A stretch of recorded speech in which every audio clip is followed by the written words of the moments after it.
Hey everybody, welcome back to No Man's Podcast, Students of S.H.I.E.L.'s podcast where we explore the Batman epic No Man's Land. I'm Michael and I'm joined today by Mike? Vincent. Okay. This episode we're covering Nightwing issues 38 and 39, written by Chuck Dixon and penciled by Scott McDaniel, covers also by Scott McDaniel. And I believe this arc's called Ballistic Romance, is it? And yep, so I'm going to hand it over to whoever's doing the first of the two issues. I think it's Vince, or is Yeah, it Mike? Okay, that'd be me. Vincent. And going into Nightwing number 38, he just said the creative team. So we open with a kind of like a memory flashback slash dream of Barbara Gordon as Batgirl from the perspective. I mean, we assume obviously it's from the perspective of Dick Grayson Nightwing because this is his book. And in reality, what's happened is he showed up to on her doorstep, beaten to a pulp after the Blackgate arc, and that was literally in the last issue of this series, which we read, but it was quite a few episodes ago because so many things are happening back to back.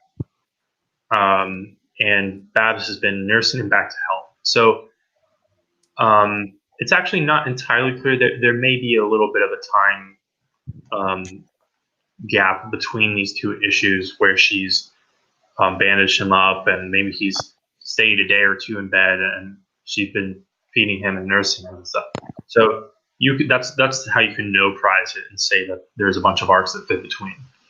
But at the same time, while they're catching up and he's injured, and obviously Oracle happens to be in a wheelchair and everything, there are some well-equipped dudes trying to lay siege to Barbara's watchtower.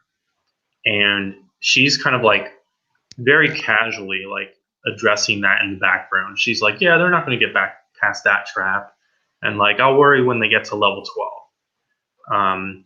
And in the main part of the story, on most of the pages, is that these two characters basically just have a heart to heart about their relationship and their history with each other, and they get pretty intimate at moments. Like she even shaves his face, which is a pretty big deal thing, I guess.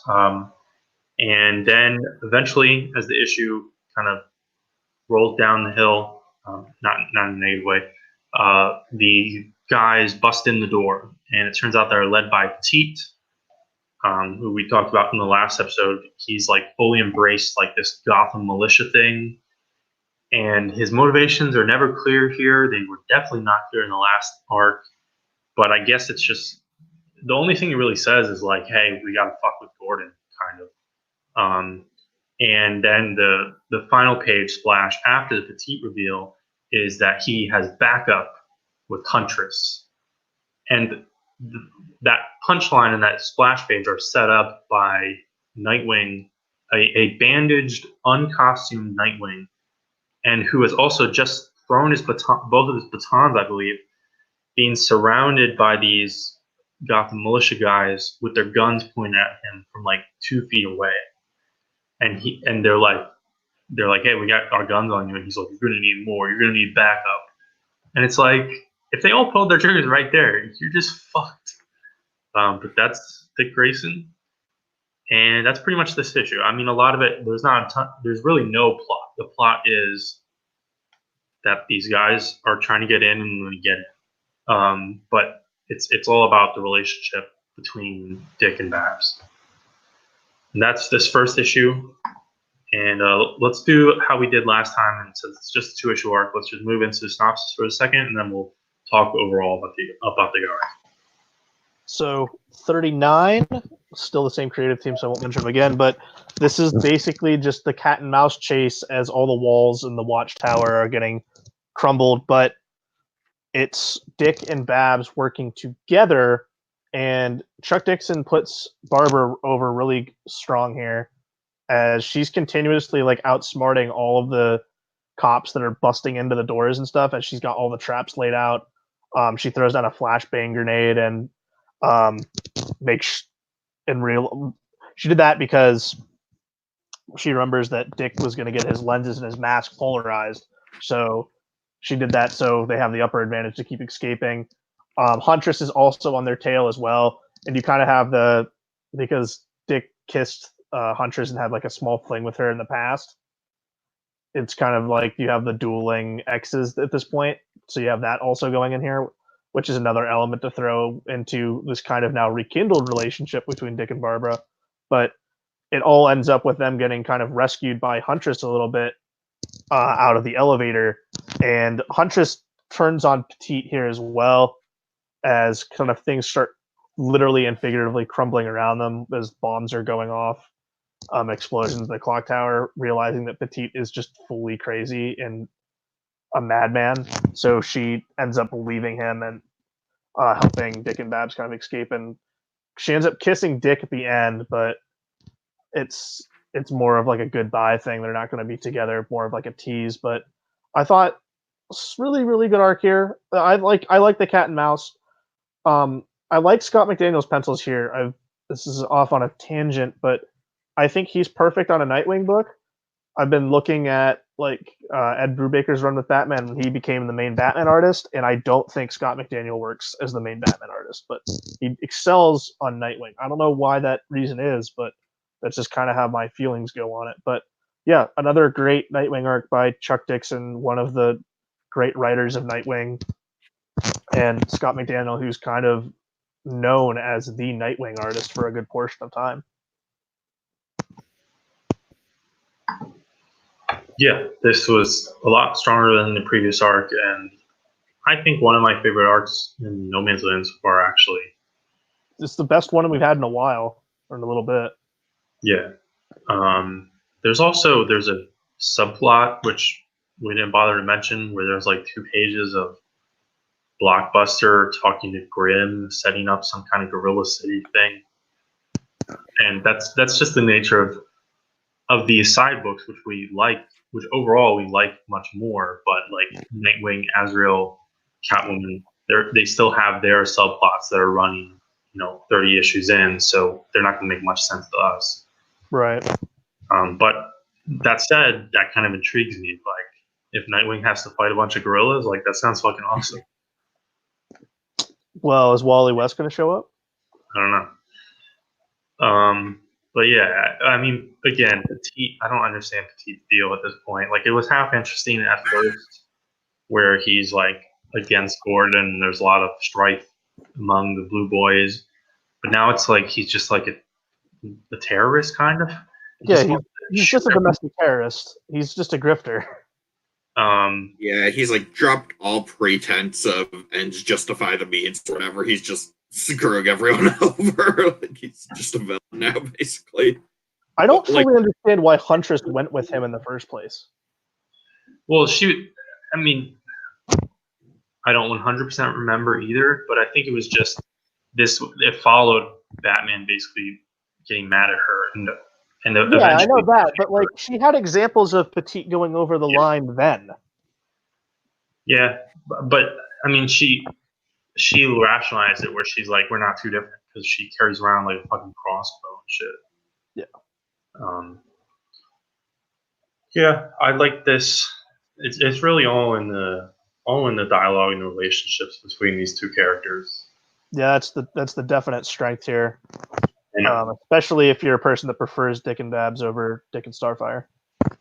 Yeah, or Dick and Huntress, or whatever the hell, or whatever character he's dating right now. I know there's a recent one. The last recent one was the daughter of the guy who killed his parents. Yeah, I think so. I think that was Seeley's run, but there's a new one. There's a new one in the Rick Grayson era. Well, that doesn't care. I don't care about that. But yeah, I like this, and even like Scott McDaniel, like I think of him as like his cartoony style is fitting really well for action and in costume scenes. But I think he does some pretty cool, like, kind of quote unquote inside moments and character moments, and even just still physicality, but like different. Like, there's moments where Babs has to like show some of her physicality, but of course she is disabled to a certain extent. So there's moments where she's like pulling like her upper body like out of her chair, or like you see her get into the truck at the end. And then there's like when they're contemplating before Huntress shows up to help them, they're contemplating like, what do we do? And they're like, we gotta climb up this elevator rope and everything like that. Like you see her being very capable despite her condition.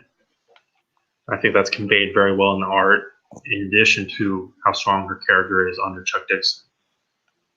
Right.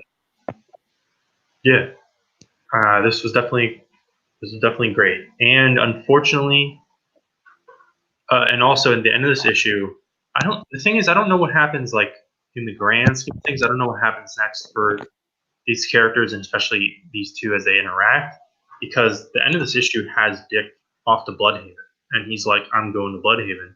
And I guess Babs drives back because I'm pretty sure we're going to see her again. Right. I mean, technically, I'm not really certain what the exact status quo or explanation is during Birds of Prey in the middle of No Man's Land, because I think the ongoing series has started by now. So I'm not sure how No Man's Land factors into that, or if they just skip it or don't acknowledge. But I don't know where these two see each other again. And then the other thing I was going to say is that these are the last issues of Nightwing we are reading for this podcast. He's back in Bloodhaven. That sucks. He's back in Bloodhaven and officially out of this crossover. But if you continue in the book, you might see some stuff about gorillas. So that's incentive. But the next few arcs, we're seeing hopefully some slightly interesting stuff, and also sort of moving some plot points along. The direct next arc is going to be a pretty small one, but it's going to include another appearance of Superman, which the last time we had that was kind of a big deal. And then the next arc is going to be an actual important thing, and that's where Two-Face puts James Gordon on trial, and that kind of moves forward certain things. So that's that. Thanks for watching this episode. Check out the last one, which we recorded right before this, and tune in next time for more No Man's Land. We are slowly but surely lurching towards the end, and then you will have many exciting other shows to be on the lookout from us, assuming we don't just give up. On that note, have a good night.